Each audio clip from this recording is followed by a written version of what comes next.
जी। तो सच्चाई ये है, जो मन में फील हो है, मेरी मौत बहुत ही जल्दी होने वाली, बहुत ही नजदीक है।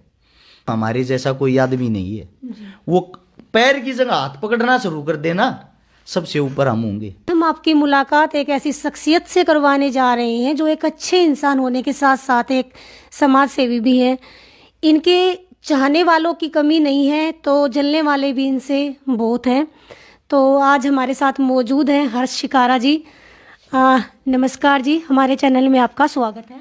सबसे पहले मेरी बहन को नमस्कार, और जितने भी आपके YouTube चैनल के माध्यम से मेरे साथी मेरी आवाज़ को सुन पा रहे हैं, हर्ष शिकारा की तरफ से आप सभी साथियों को हाथ जोड़कर राम राम। लेकिन उससे अलग जो मेरे को भाईचारा मिला है ना, वो भाईचारा भी किसी ने नहीं कमाया। 26-27 भाई तो ऐसे जो मेरे पास ही रहते हैं 24 आवर, जिनमें कोई पंजाब बॉर्डर धनौरी का है, कोई राजस्थान का है, कोई हिसार का है। 26 से 27 जो लड़के जो मेरे भाई हैं, माजाए भाई से भी ज्यादा जो मेरे से प्रेम करते, मेरे से सपोर्ट करते हैं, वो 24 घंटे मेरे पास रहते, अपना घर परिवार छोड़ के। मैं ये कहता हूं, अगर वे नहीं होते तो शायद हर्ष शिकारा नहीं होता। और जो अपने घरों में बैठ के पूरे हरियाणा में, राजस्थान में, उत्तर भारत में मेरी टीम बन के, टीम हर्ष शिकारा बन के मेरे लिए काम कर रहे हैं, जिनको आज तक मैं शक्ल से भी नहीं जानता है, जिनसे कभी मुलाकात भी नहीं हुई, मैं उन मेरे सभी प्यारे भाइयों को सैल्यूट करता हूं, क्योंकि उनकी मेहनत के कारण हर्ष शिकारा इतना फेमस हुआ है, इतना प्रसिद्ध हुआ है, वरना हर्ष शिकारा को कोई नहीं जानता।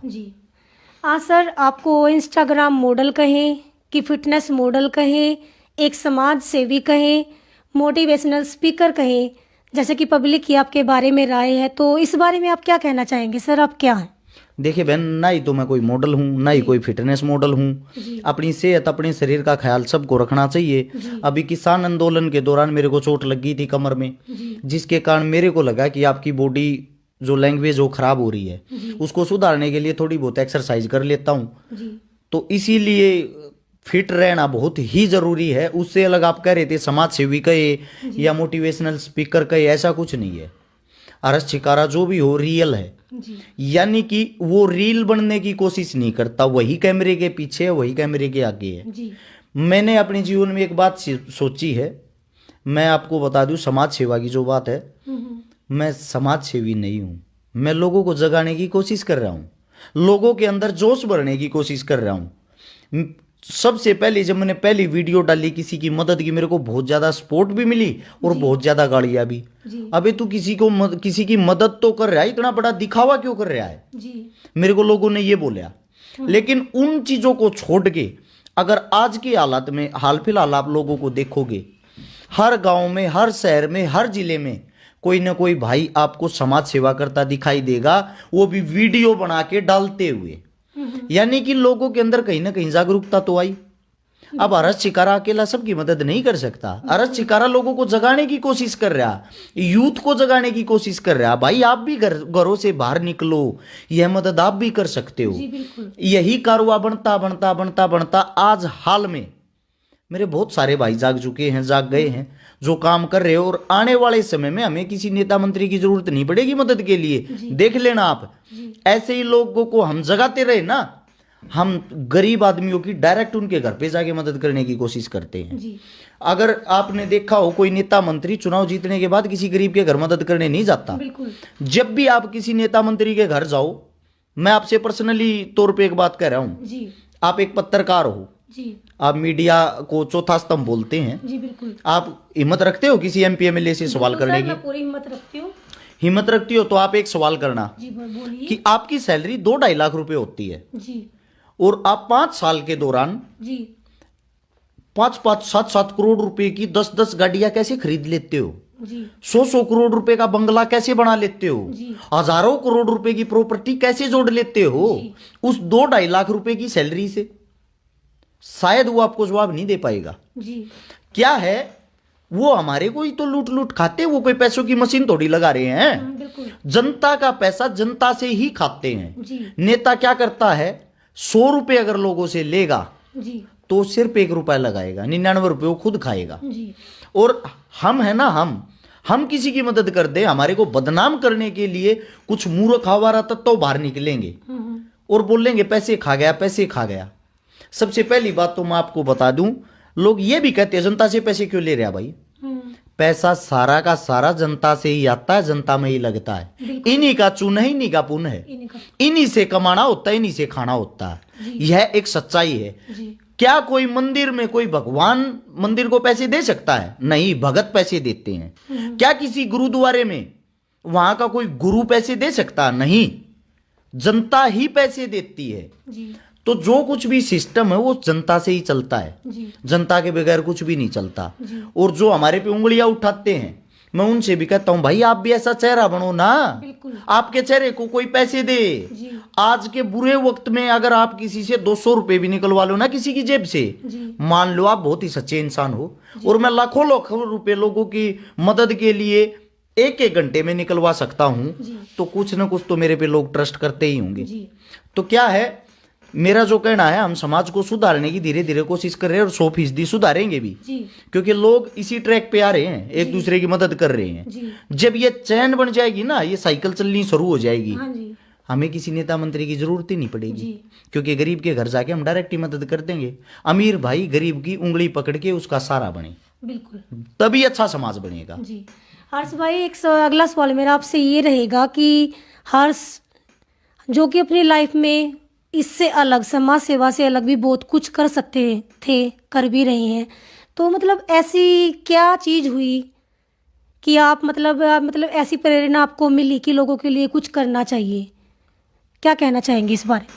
देखिए, मैं आपको सीधी सी बात बता दूं, आपका सवाल जो भी घूम फिर के यार आपने समाज सेवा किस लिए शुरू की, किसको देख के की?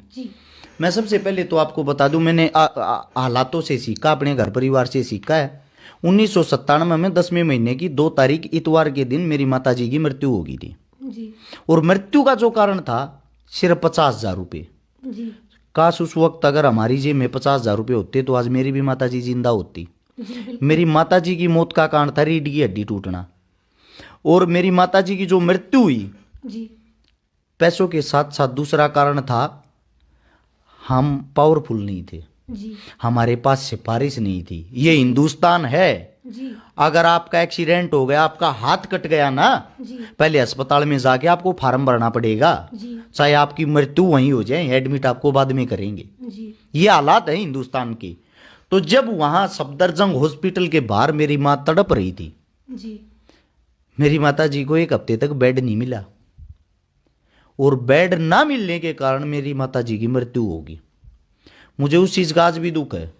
अगर आज इस वक्त मेरी माता जी जीवित होती, किसी अस्पताल के बाहर तड़प रही होती ना, मेरी माता जी के इलाज के लिए 50 करोड़ रुपए भी चाहते, बिल्कुल सर, मैं 50 करोड़ रुपए भी लगा सकता था, क्योंकि माँ एक ऐसी चीज है जो हमारे को इस जीवन में लेके आई है, और उसके लिए हम कुछ नहीं कर सकते तो हम जीवन में कुछ भी नहीं कर सकते।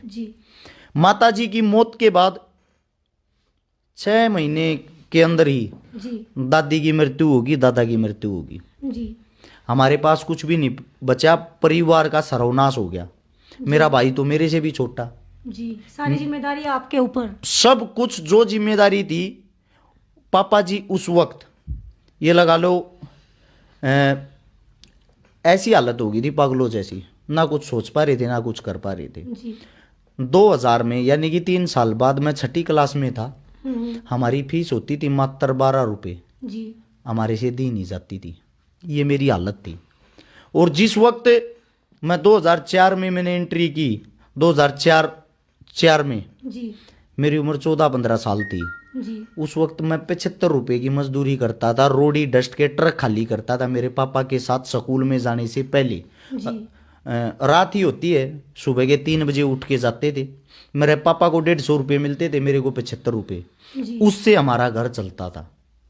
उससे घर चला के साथ के साथ मैं खेल में भी थोड़ी बहुत रुचि रखता था। 2005 और 2006 2 साल में हरियाणा की टीम में मेरा सिलेक्शन रहा, लेकिन पैसे ना होने के कारण मैं आगे नहीं बढ़ पाया। उस गेम से फिर विश्वास उठ गया।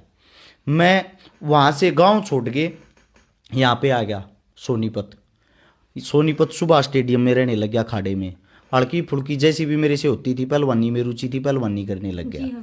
मैं ये तो नहीं कहता मैं कोई अच्छा पहलवान था या मैं और कुछ था, लेकिन जैसा भी था मैं करने लग गया। ऐसी नौबत हमने देखी बहन जी। एक सब्जी वाला है आज भी, अगर आपका करोई रोड पे जो फ्लाईओवर है उसके नीचे पेट्रोल पंप के पास बैठता है जी। एक दिन आलू की बोरी चोर के लेके गए रात को जी। उनसे।